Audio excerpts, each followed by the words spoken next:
Welcome to episode number 7, and we are week 6 into the diet now. So another pretty solid week, another pound and a half down on average. Also, just FYI, coming up in this video, I'm going to talk a little bit more about a few things that I've been seeing recently with regard to people's expectations when it comes to fat loss.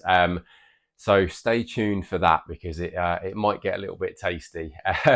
But myself, as I say, 6 weeks into the diet, another pound and a half down on average. I'm looking good for it. Again, like this week's been another week where I've really noticed those changes happening, like looking much better, feeling much better, stomach in particular tightening up, starting to see a bit more definition coming through. Training progress has still been there. I've still had some really good sessions. And I think that's, again, something that people often probably go into these things a little bit with the wrong attitude. Like there's absolutely no reason that your training progress should massively drop off if you're doing things the right way. Like if you're in a relatively short phase of diet and you just nail everything, you get the work done and everything else falls into place, you shouldn't really be losing any progress. And in fact, I probably argue that you should even still be making some.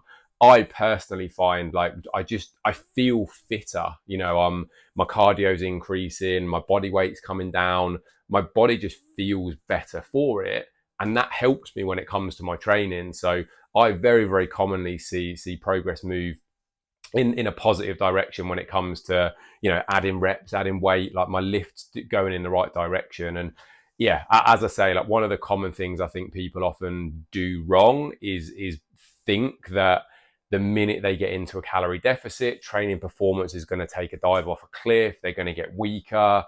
If you go in with that attitude, it probably is going to happen. Whereas if you go in thinking still with that mindset of progress, of adding a rep, adding some weight, making sure that your connection and your form and your execution is still there, you will see progress move in the right direction. So just a little aside there. But as I say, for me, physique wise, looking really good at the moment, feeling good, another pound and a half down. So we are about 11 or 12 pounds on average. 11 or 12 pounds down from the start point now. 6 weeks in, still averaging, just about that £2 a week.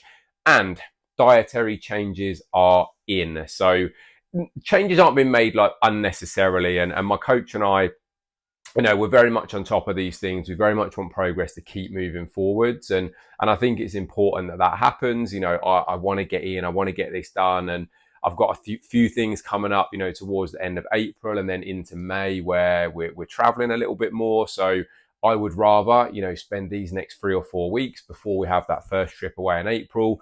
Let's just get, another 5, 6, 7, 8 pounds of body fat off, see where things are at, and potentially long weekend away, hold things, push again before we have another trip away in mid-May. So 200 calories pretty much off both days.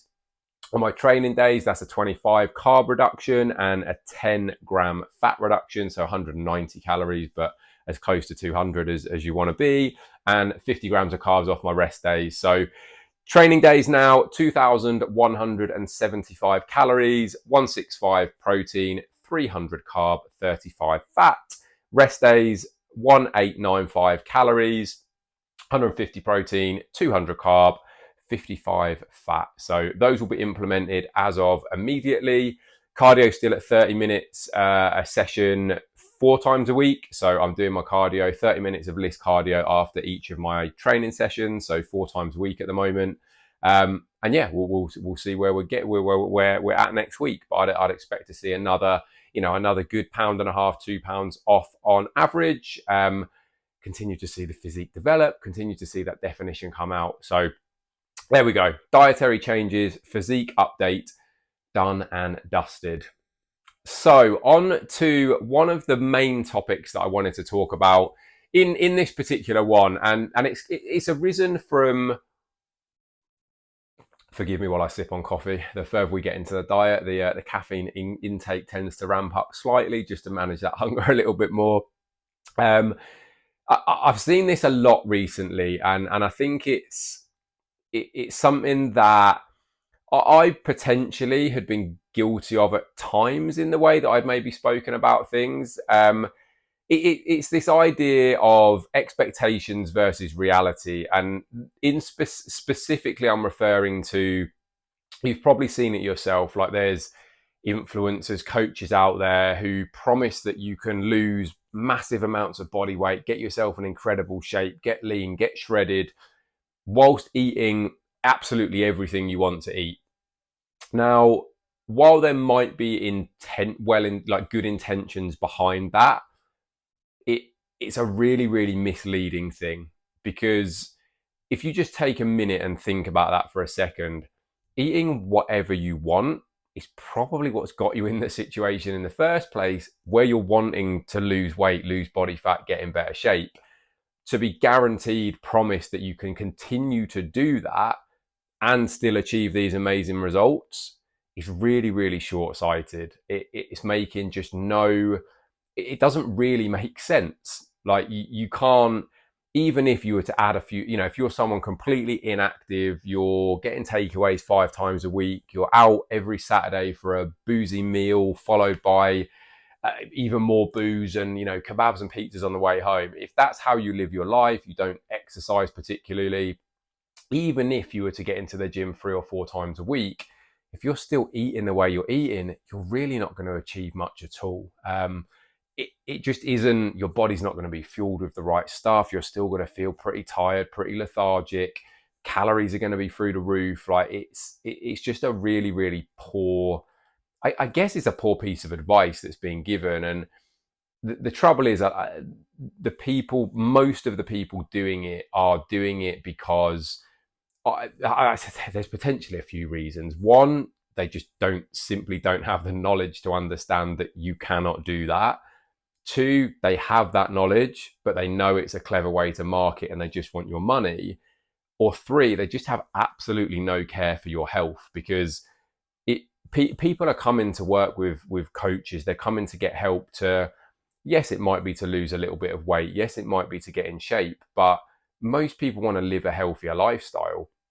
Eating 5 takeaways a week, going out and getting smashed every Saturday and having pizza kebab on the way home, it's not a particularly healthy lifestyle. So almost encouraging that to continue, in my opinion, it's just damaging. You're not really doing your job as a fitness professional, as somebody who should be giving the right kind of advice to improve lifestyle. You may look at me and you may, hear that from me and think, you don't know what you're talking about. Like, I can absolutely do it. And there might be a very, very small percentage of people that can, and fair play to them.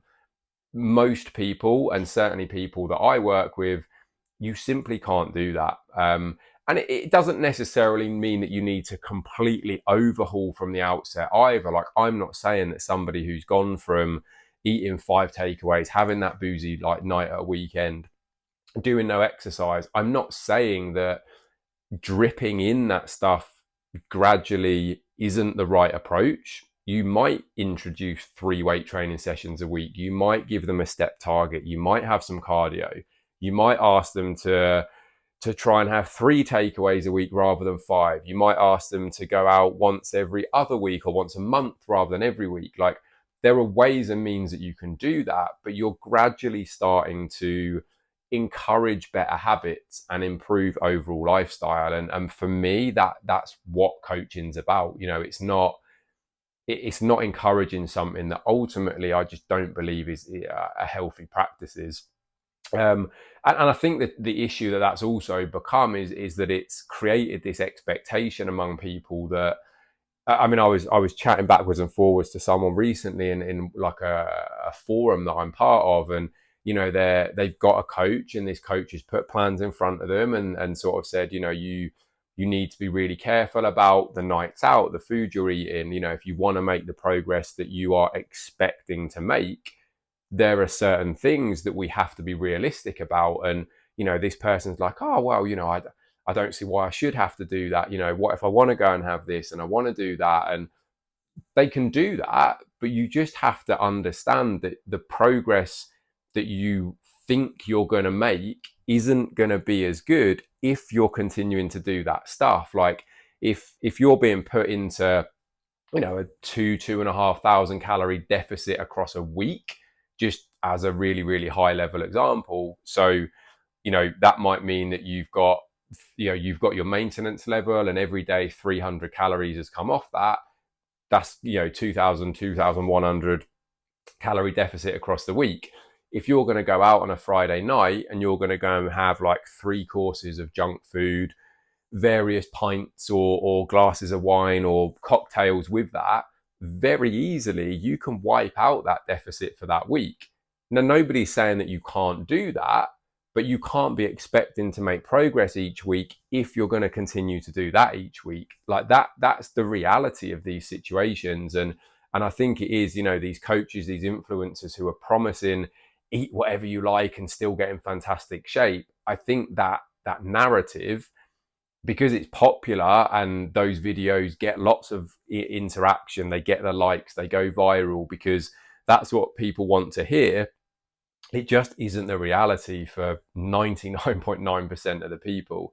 So just, I wanted to just have, I guess, a little bit of a chat about that. If you're expecting to make this incredible transformation, but you're not really prepared to change the way you're doing things, if the way that you're doing things has got you into a bit of trouble in the first place, I think there needs to just be a very, very honest conversation with yourself, or if you are thinking about reaching out to someone for help, like that conversation should be happening. I believe that's the coach's job. Like, part of our jobs is to be real with people. There's no point taking someone on, promising all these things, and a month down the line, 2 months down the line, no progress has been made, and you're then trying to say to this person who's come to you because you've promised that they can eat whatever they want and get in great shape, they've continued to eat whatever they want and they've made no progress in 2 months. You're then suddenly going to start to say, you know what, we need to change this, and this. Well, then you've lied to them at the very beginning, right? Because you just haven't managed the expectation. You haven't been open and honest because you've just wanted their money. So yeah, it's a funny old world, this coaching industry, and people get into it with no qualifications, no experience. For the most part, it's an unregulated industry, and that leaves it open to a lot of misinformation, a lot of poor coaching standards. And I just would encourage anyone who is considering, working with someone, just make sure that person knows what they're talking about. Make sure that you have a good conversation with that person before you hand over any money, and really understand each other. Make sure that they're going to give you what you want, expectations are there, time frames. All of this stuff is something that I will talk about to any potential client before they've handed over any money at all, because I want them to know the reality of the situation, and I will absolutely help them as long as we both understand that there is these certain expectations that each of us have of one another. So yeah, if anyone would like a chat, please do feel free to reach out. My Instagram is at Ben Howard Fitness, all one word. You can email me, ben@benhowardfitness.com. You can comment below here and I'll be in touch with you as soon as possible. Anything that you need, just to make sure that you're getting the support and help that you want, you deserve, and you need, please do let me know.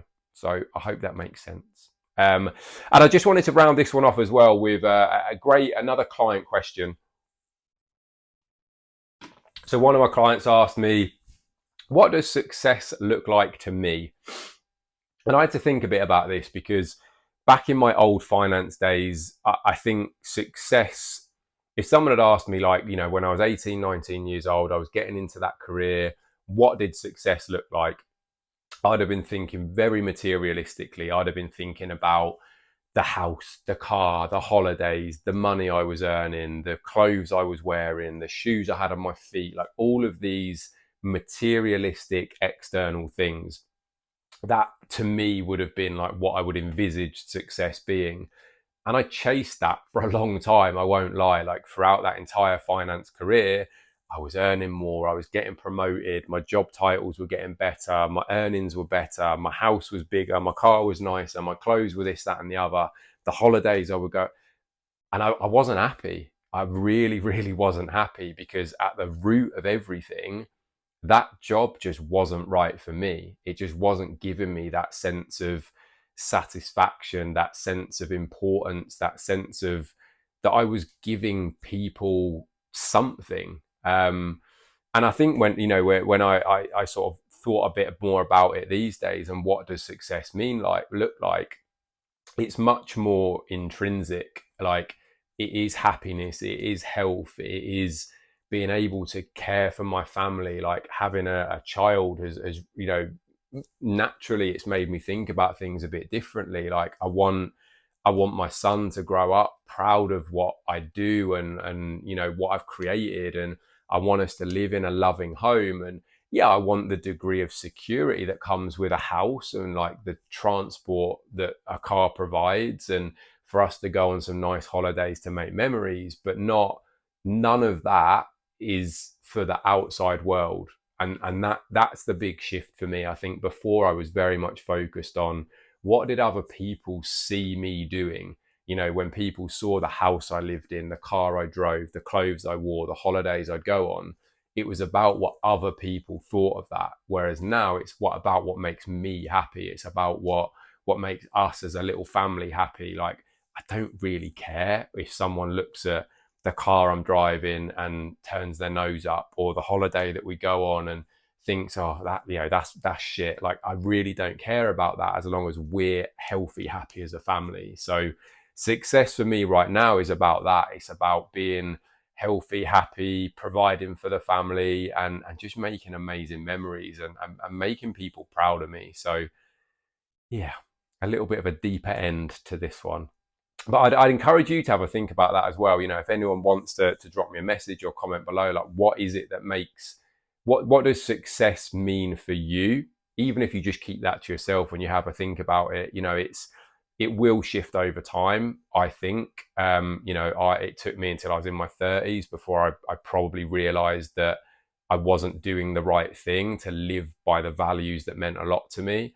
And I made that change, and it's a big part of why I did make that change, and why I left that career behind. And as hard as it's been to build a business and move countries and do all of the things that I've done since, I'm far, far happier now than I've ever been. So that, to me, is the most important thing. But I hope you've enjoyed this one. Anything else that you would like to hear, any questions that you have, please do let me know, and I'll be back very soon for the next one.